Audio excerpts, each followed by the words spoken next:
오늘은 하나님 나라 비유의 세 번째 시간입니다. 오늘은 우리가 흔히 이 달란트 비유라고 얘기하는 마태복음 25장의 비유를 통해서 말씀을 나누겠습니다. 이 달란트 비유는 한 주인이 이 타국으로 갈 때 그 종들을 불러서 이 소유물들을 나눠주게 됩니다. 한 사람에게는 5달란트, 또 다른 사람에게는 2달란트, 그리고 세 번째 사람에게는 1달란트를 나눠주게 됩니다. 먼저 이 달란트가 어느 정도 단위인지를 우리가 알 필요가 있는데, 한 달란트는 6,000데나리온입니다. 6,000데나리온이라 하면 1데나리온이 보통 한 사람이 하루 일을 해서 벌 수 있는 일당이 한 데나리온, 1데나리온이니까 6,000데나리온 하면은 6,001 동안 일해서 벌어들일 수 있는 그런 정도의 가치, 그런 정도의 돈입니다. 6,001 정도면 1년이 365일이니까 365일을 10년 동안 하면 3,650일 정도 되고, 그러면 2,335일 정도 되지 않습니까? 365일 맞죠? 예. 아무튼 이 정도에 되는 2,300이 아니죠. 2,635일 정도. 예, 그 정도 이제 되는데 바로 이 기간이 약 7년 정도에 해당됩니다. 그러면 합하면 17년 동안 한 푼도 쓰지 않고 매일 그또 월화수목 금금금 주 7일을 그렇게 매일 일해 가지고 17년 동안 이 품삯으로 벌어들일 수 있는 양이니까 엄청난 양이지요.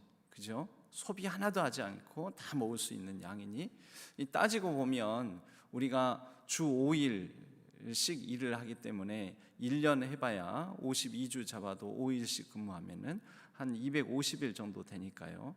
250일 정도면은 그런 식으로 20년을 일해봐야 5,000일밖에 되지 않지 않습니까? 그러므로 젊었을 때, 아주 어렸을 때에는 이 노동을 할 수가 없고, 또 너무 나이 들어서는 한 사람의 건강한 이 장정이 일할 수 있는 만큼의 품삯을 받을 수 없으므로 이 노동 가능한 시절에 열심히 일을 한 기간으로 보면, 따지고 보면 한 사람이 노동 가능한 인생의 연령대에 일을 한 전체 기간을 통해서 벌어들일 수 있는 양, 그러니까 한 사람의 일생 동안 벌 수 있는 양이라고, 그런 정도의 가치라고 볼 수가 있습니다. 그러니까 우리는 5달란트 받은 사람이 있고 2달란트 받은 사람이 있으니 1달란트 받은 사람이 좀 적게 받았다 이렇게 여길지도 모르지만, 그것은 이 5달란트, 2달란트 받은 사람이 있음으로 인하여서 우리에게 주는 착시입니다. 착시. 1달란트 받은 사람도 어마어마한 양을 받았다라는 거죠. 한 사람이 일평생 동안 일을 해서 모을 수 있는, 노동을 통해서 모을 수 있는, 뭐 좋은 땅을 사서 좋은 집을 사서 이게 뭐 좋은 주식을 사서 이게 막 기대 이상의 수익이 나면은 이것보다 더 많이 벌지도 모르지만, 일단 사람이 일을 해서 노동을 통해서 벌어들일 수 있는 정도의 일평생의 노동의 가치에 해당되는 게 1달란트다 이렇게 보면은 이해하는 데 무리가 없겠습니다. 우리는 이렇게 5달란트, 2달란트 받은 사람에 대해서 내가 가진 것을, 내가 받은 것을, 내가 누리고 있는 것을 작게 여기는 경우가 있습니다. 이것은 착시이자 착각이 불러일으키는, 내가 가진 게 적다, 이것으로 내가 할 수 있는 게 없다, 내게 주어진 상황과 능력, 환경 속에서 내가 이룰 수 있는 게 많이 없다라는 생각을 갖게 만듭니다. 이 하나님 나라 비유 세 번째, 이 달란트 비유를 통해서 먼저 하나님께서 주시는 메시지는 각각 자기 능력대로, 자기 재능대로, 15절 첫 구절이 그렇게 말씀합니다. 각각 그 재능대로. 그러니까 각 사람에게는 각 사람마다 그 사람에게 합당한 정도로 하나님께서 주셨다라는 것입니다. 우리가 이 첫 번째로 새겨야 될 것은, 내가 되지 못함으로 인하여 우리가 다른 사람과 비교하고 다른 사람이 가진 것과 상대적인 나의 부족함, 연약함 이런 것을 생각하다가 자기 자신의 삶을 살아가는 것을 놓치게 된다라는 것이죠. 그래서 이 달란트 비유가 주는 첫 번째 교훈은 바로 내가 되라라는 것입니다. 여러분, 우리는 남의 삶을 살아가는 게 아니라 나의 삶을 살아가는 것입니다. 내 인생을 살아가는 거죠. 내 인생을 살아가야 되는데 내 인생을 살지 못하고 자꾸 남의 인생에 참여를 하려고 하는 게 문제인 것이죠. 오늘 말씀의 이 전체적인 비유 중에서 핵심 이 단어는 달란트도 아닙니다. 사실 핵심 단어는 내 주인의 즐거움에 참여할지어다. 이 20절 말씀에도 보면 제일 끝부분에 내가 많은 것을 내게 맡기리니 내 주인의 즐거움에 참여할지어다. 그런데 이 말씀을 23절에도 5달란트 받은 종뿐만 아니라 2달란트 받은 종에게도 내가 많은 것을 내게 맡기리니 내 주인의 즐거움에 참여할지어다. 이 전체 비유의 핵심은 참여입니다. 하나님 나라는 이와 같으니, 그럼 결국 하나님 나라는 어떤 것인가? 한마디로 말하자면 이 비유의 핵심인 참여라는 것이죠. 각각 그 재능대로, 그러니까 각 사람에게 다르게 재능을 주셨다라는 거죠. 그러면 우리는 우리에게 주신 재능을 가지고 내 인생에 내가 가진 재능, 내가 가진 상황, 내가 가진 환경 속에서 나라는 사람의 삶의 주인으로서 참여해야 된다라는 것이죠. 근데 우리는 이것을 하지 못하는 경우가 너무 많습니다.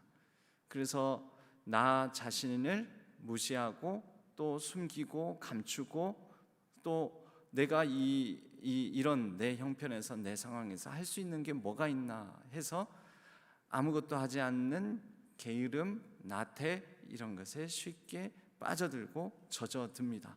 그리고 합리화를 하는 거죠.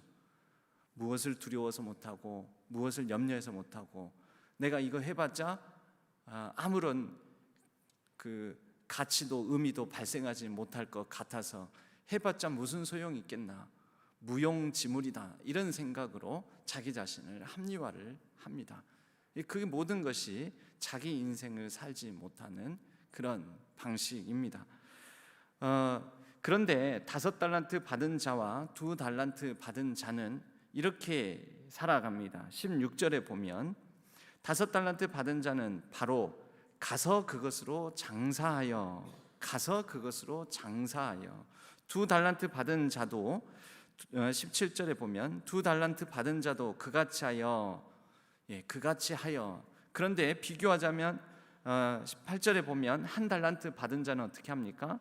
가서 땅을 파고, 그러니까 가서 장사하는 사람, 이 두 부류의 사람과 가서 땅을 파는 한 부류의 사람, 이 가서 땅을 파는 사람은 결국 뭘 하는 것이겠습니까?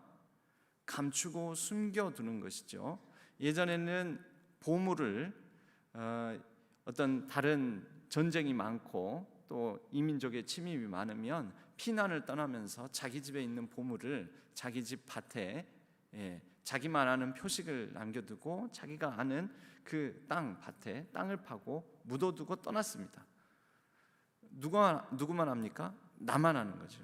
다른 사람은 다 모릅니다. 그렇게 떠나고 난 다음에 돌아오면 다행히 내가 숨겨놓은 보물을 다시 되찾게 되고, 돌아오지를 못하면 그 밭에 숨겨진 보물은 아무도 알지 못하는 그런 보물. 여러분, 아무도 발견하지 못하고 그렇게 감춰지고 숨겨진 것은 의미가 있습니까? 없습니까? 없습니다.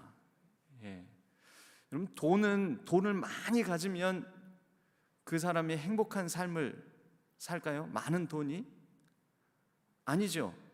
많은 돈을 가지고 있는 것이 중요한 아니고 많은 돈을 쓰는 게 중요합니다. 돈은 돈으로서는 아무 의미가 없는데 돈을 쓸 때 먹을 것이 생기고요. 쓸 때, 그죠?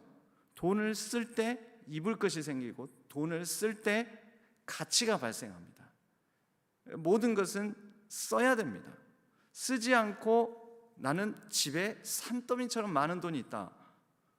의미 있습니까? 없습니까? 없습니다. 모든 것은 쓸 때 발생하는 것입니다.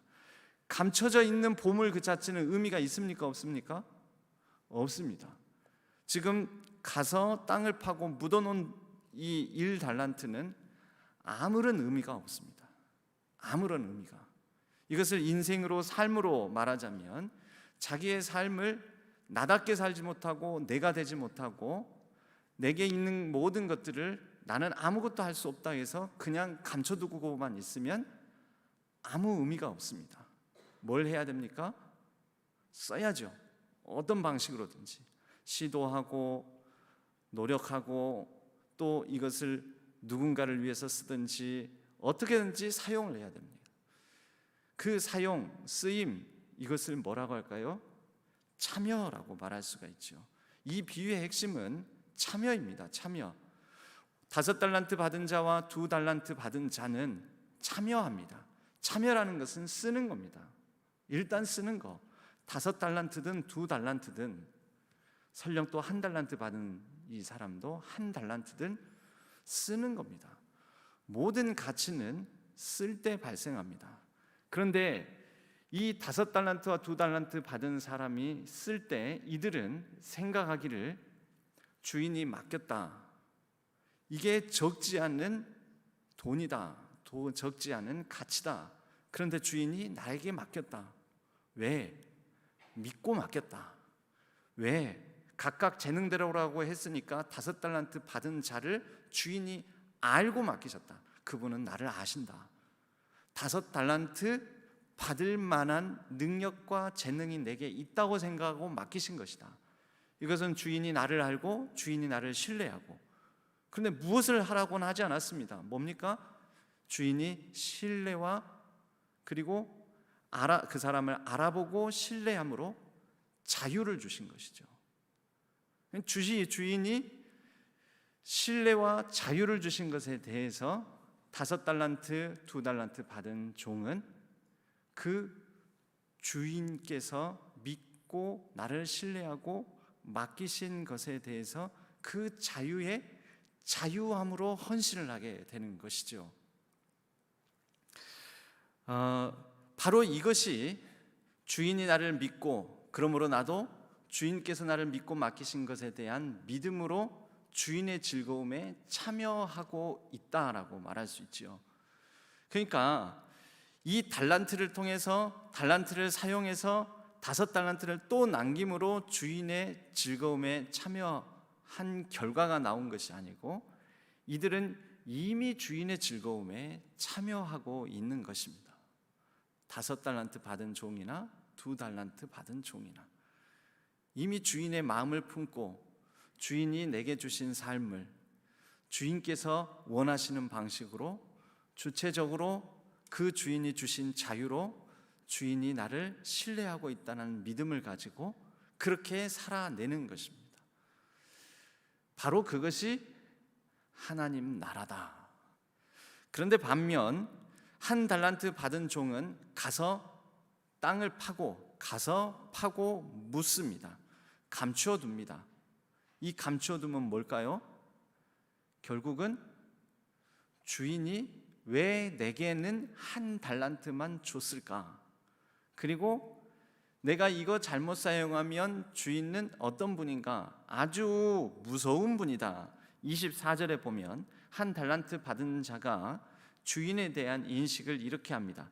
당신은 굳은 사람이라 심지 않은 데서 거두고 해치지 않은 데서 모으는 줄을 내가 알았으므로. 주인에 대해서 이렇게 인식한 거죠. 굳은 사람이다. 그 무슨 뜻입니까? 주인은 굉장히 엄격한 사람이다. 주인은 굉장히 무서운 사람이다. 주인은 나를 믿고 나에게 자유함을 준 사람이다가 아니라 주인은 나중에 나를 추궁하고 나를 신뢰하고 지금 이걸 맡긴 것이 아니야. 주인은 나를 불신하고 있어. 주인은 나를 잘 모르고 있어. 주인은 나를 잘 몰라. 나도 주인을 몰라. 난 주인과 그런 친밀한 관계가 아니야. 주인에 대한 오해, 주인에 대한 두려움이 그를 사로잡고 있습니다. 그러니까 주인에 대한, 이 주인이 만약에 하나님이라면 하나님에 대한 오해, 불신, 왜곡된 생각, 그래서 하나님 상이 이 사람에게는 일그러져 있는 것이죠. 그 일그러진 하나님을 신앙을 하니 하나님과의 올바른 관계가 맺어지겠습니까? 올바른 관계가 맺어지지 않으니 어떻게 될까요? 자기 자신과의 관계도 무너져 있습니다. 자기 자신과의 관계가 무너져 있으니 그는 그에게 주신 모든 것, 그가 살아가고 있는 삶의 현장과 올바른 관계를 맺지 못합니다. 그러니 그는 그에게 맡겨진 것을 가지고 제대로 올바르게 경영하지 못합니다. 결과적으로 하나님께서 주신 복된 관계들, 복된 만남들, 복된 삶의 자리들에 온전히 참여하지 못하는 것이죠. 주인과 관계가 이 사람은 왜곡되어 있고 이 관계가 잘못된 관계를 맺고 있는 상황. 여러분, 이러한 종에 대해서 주인은 뭐라고 나중에 평가를 합니까? 한마디로 말하자면 30절, 이 무익한 종을 바깥 어두운 데로 내쫓으라. 여러분, 이미 이 종과 주인은 종의 주인에 대한 인식을 놓고 봐도 주인과 올바른 관계를 맺고 있지 못합니다. 그러니 주인이 결과적으로, 궁극적으로는 이 종과 영원한 단절 가운데 처하게 만드신다라는 거죠. 내쫓으라, 거기서 슬피 울며 이를 갈리라. 이 단절입니다. 내쫓다, 단절.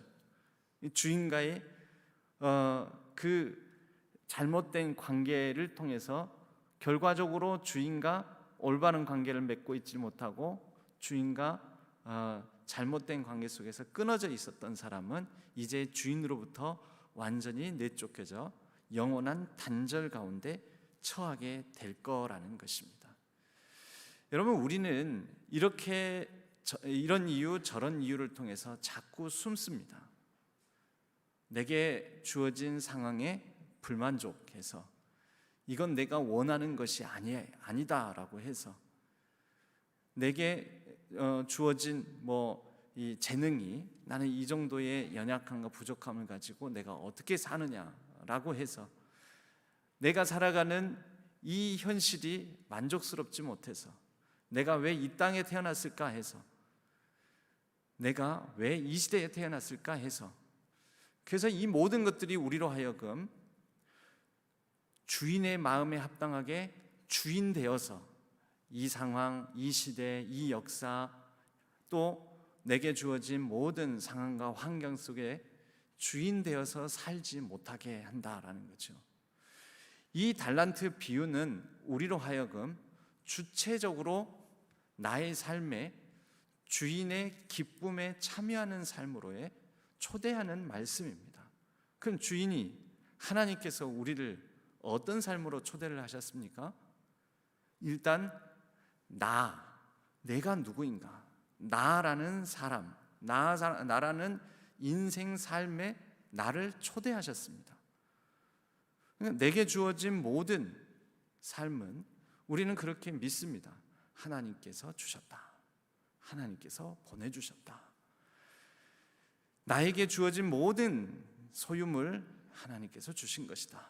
내가 잘나고 못나고 잘생기고 못생기고 크고 작고 하나님께서 주셨다. 여러분, 그러면 나는 잘나고 못하고 크고 작고 그럼 크다면 큰 대로 작으면 작은 대로 나의 삶을 살아가는 거죠. 왜 저 사람은 5달란트고 나는 1달란트인가? 아니요, 나는 1달란트 받았으면 1달란트대로의 삶을 살아가면 되는 거죠. 하나님은 나중에 우리 보고 1달란트를 주셨는데 나보고 너는 왜 5달란트 못 남겼느냐? 말씀하시지 않는다라는 것입니다.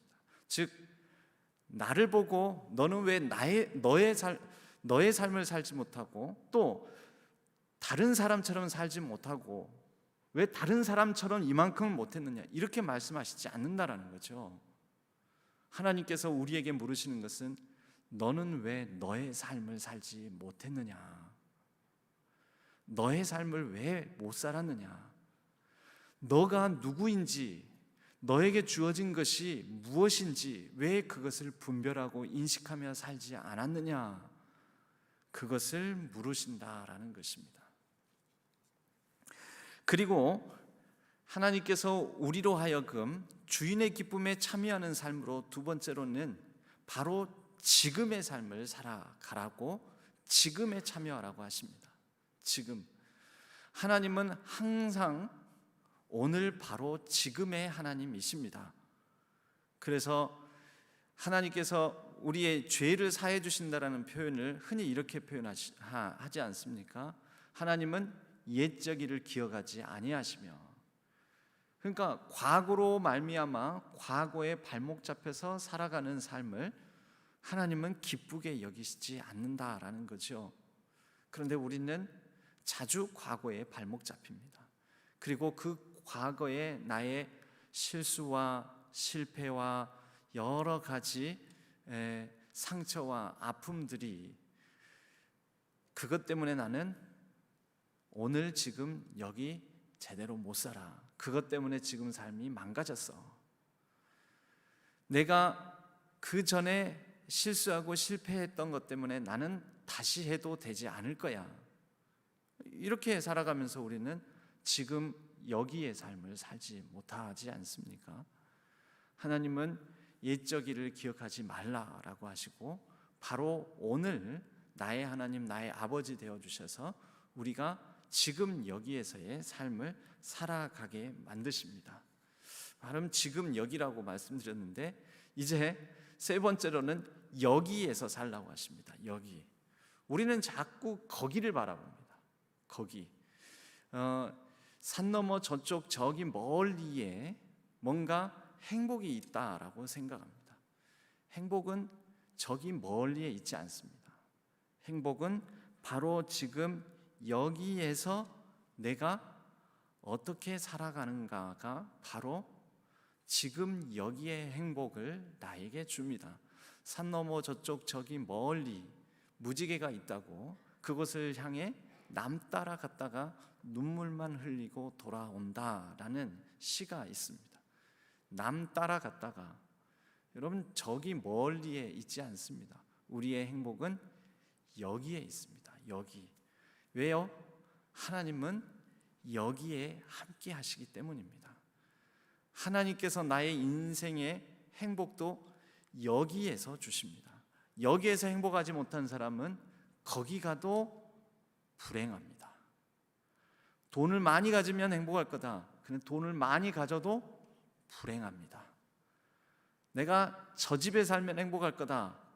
저 집에 살아도 불행합니다. 왜일까요? 그 행복을 느끼는 바로 내가 나의 삶을 제대로 여기에서도 못 살았는데 거기 가서 행복을 누리고 느낄 수 있는 내가 온전히 살아내지겠습니까? 바로 우리는 여기에 잘 참여하고 여기에서 충성하고 여기에서 함께 더불어 행복함을 누릴 수 있어야 합니다. 하나님은 바로 여기에 함께 하시는 하나님이십니다. 바로 지금 내 삶 여기에 임마누엘로 그렇게 동행하시는 분입니다. 여러분, 우리는 우리에게 주어진 지금 여기 있는, 함께 있는 사람들과 더불어 존재할 줄 알아야 합니다. 여러분, 우리 교회가 행복한 교회가 되는 것은 언제 행복한 교회가 될까요? 바로 지금 여기 함께하고 있는 사람들과 더불어 행복하지 못한다면 우리는 언젠가 그때가 돼도 계속해서 행복한 교회만을 바랄 뿐 행복한 교회를 이루지를 못합니다. 그런데 언젠가 그때도 행복한 교회가 되려면 지금 바로 여기에서부터 함께하고 있는 사람들과 더불어 행복하면, 그대로 계속 행복하게 살면 우리는 그때에도 언제나 변함없이 행복한 교회를 이루어 갈 수 있을 것입니다.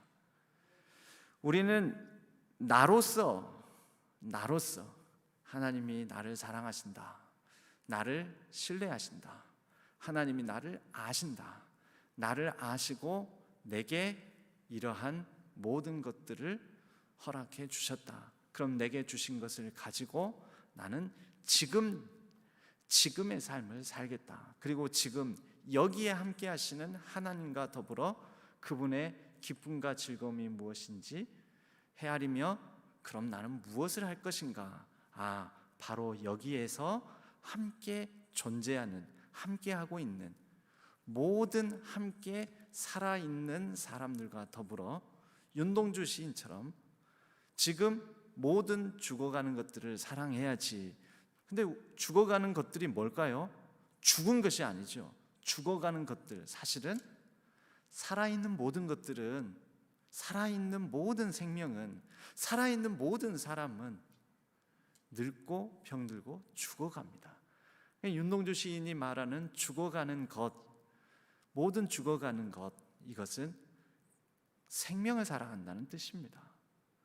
지금 여기 살아있는 모든 생명들, 살아있는 모든 사람들, 지금 나와 함께 내 곁에 함께 하고 있는 존재들, 이것들을 사랑하면서 살아가는 것, 여러분, 그것이 하나님께서 바로 지금 여기에서도 하나님께서 하고 계시는 일입니다.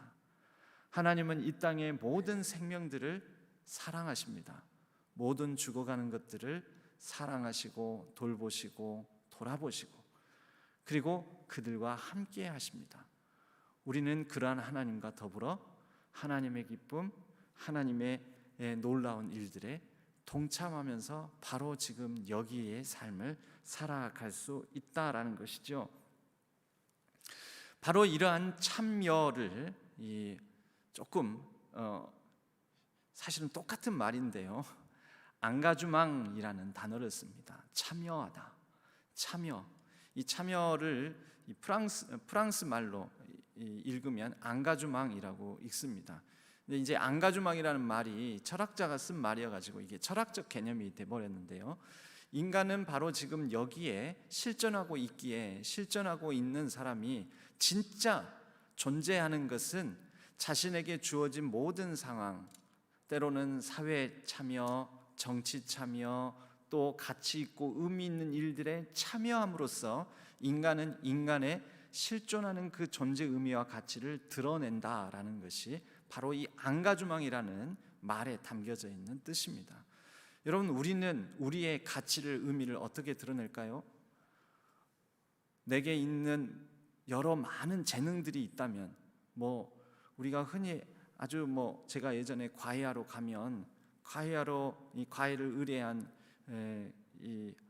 그 부모님들이 꼭 얘기를 합니다. 우리 애는 참 머리가 좋은데, 머리는 참 좋은데, 그리고 초등학교 때는 공부를 참 잘했는데 그러니까 노력을 안 한다고. 머리는 좋은데 공부를 안 한다고.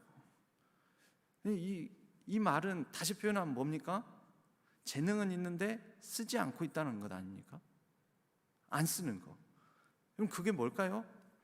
할 수 있는데, 내가 참여할 수 있는데, 앙가주망할 수 있는데,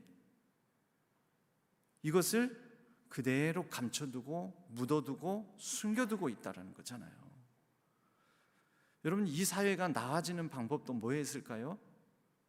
한 사람 한 사람이 앙가주망할 때 이 사회가 좀 더 나은 사회로 존재하게 됩니다. 이 사회가 좀 더 밝고 아름다운 것이 되려면 빛을 들어 밝혀야 되는 거죠. 예수님께서 우리를 향하여서 너희는 세상의 빛이다. 여러분, 그게 뭡니까?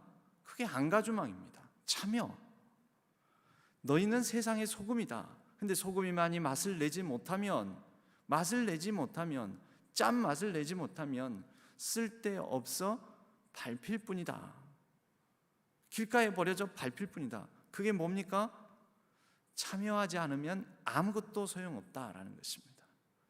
쓰지 않으면 쌓아져 있는 값진 것들, 내 안에 쌓아져 있는 좋은 것들, 그건 좋은 것이 아닙니다. 쓸 때만 좋은 것입니다. 이게 드러날 때, 이게 드러내서 쓰여지고 소비되고 허비되고 그렇게 참여할 때, 그때에만 모든 가치를 발생시키는 것이지요. 여러분, 저와 여러분들에게 내가 쓸 수 있는 게 무엇이 있습니까? 이것은 나에 대한 질문으로 결국 돌아옵니다. 내가 할 수 있는 일은 무엇인가?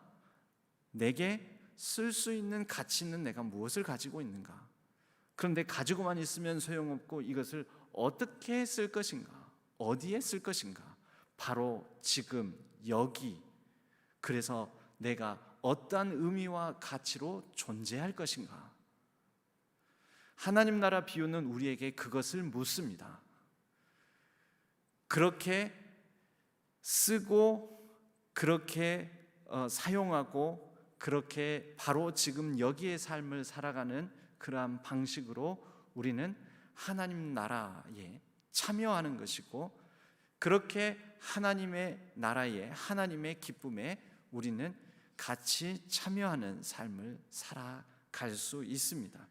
바로 지금 여기에서 우리 모든 성도님들, 바로 지금 우리 신한교회에서, 바로 지금 오늘날 이 시대에 성도로서 그리스도인으로서 부름받은 하나님 나라의 백성으로서 우리가 그렇게 우리에게 주어진 것을 잘 쓰고 잘 참여하여 하나님 나라의 아름다운 일들을 계속해서 이뤄나가는 복된 삶을 살아가기를 바랍니다.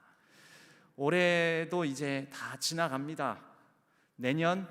여러분, 내년 우리 신앙교회에는 좋은 일이 많이 있을까요? 없을까요? 있을까요? 예. 여러분들이 참여하면 좋은 일이 많이 있을 거고요. 여러분들이 함께하면 좋은 일이 많이 있을 거고요. 여러분들이 함께하지 않으면 좋은 일이 있어봤자 좋은 일이 아닐 것입니다. 여러분들이 함께 하나님 나라의, 하나님의 마음에 함께, 하나님 나라의 일에 함께 동참하고 참여함으로 올 한 해도 잘 살았다, 내년에도 하나님께서 주실 일들, 그것과 그 모든 일들과 함께 내가 할 수 있는 일들을, 내가 참여할 수 있는 일들을, 내가 안가주망할 수 있는 일들을 통하여 내년에도 기쁘고 행복하고 가치 있고 의미 있고 복되게 2023년에도 존재하는 삶을 살아야 되겠다. 여러분, 그것이 저와 여러분의 하루하루를 살아가는 복된 결단이자 복된 헌신의 걸음걸음 되기를 바랍니다. 기도하겠습니다.